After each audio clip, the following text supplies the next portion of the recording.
नागपुरातील हिवाळी अधिवेशनात 18 विधेयकं मांडणार सत्ताधाऱ्यांचा चहापानावर विरोधकांचा बहिष्कार. निधी, शेतकरी कर्जमाफी, तपोवन वृक्षवाढीवरून विरोधक सरकारला घेरण्याच्या तयारी.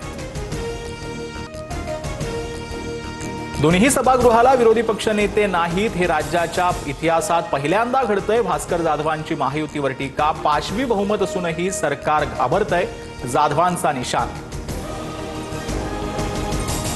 विरोधी पक्षनेते पदासाठी आमचा दुराग्रह नाही, पण अध्यक्ष आणि सभापती निर्णय घेतील. फडणवीसांची प्रतिक्रिया. तर संख्याबळ मिळवा आणि विरोधी पक्षनेते पद कमवा, शिंदेंचा टोला. विरोधी पक्षनेते पदाचा प्रस्ताव प्राप्त, योग्य वेळी निर्णय होईल. विधान परिषदेचे सभापती राम शिंदे यांची माहिती. हिवाळी अधिवेशनात विरोधी पक्षनेता निवडला जाणार का, याकडे लक्ष. अधिवेशनात महायुतीच्या सर्वच मंत्र्यांनी उपस्थित राहावं. कॅबिनेट बैठकीत मुख्यमंत्री फडणवीसांच्या सूचना.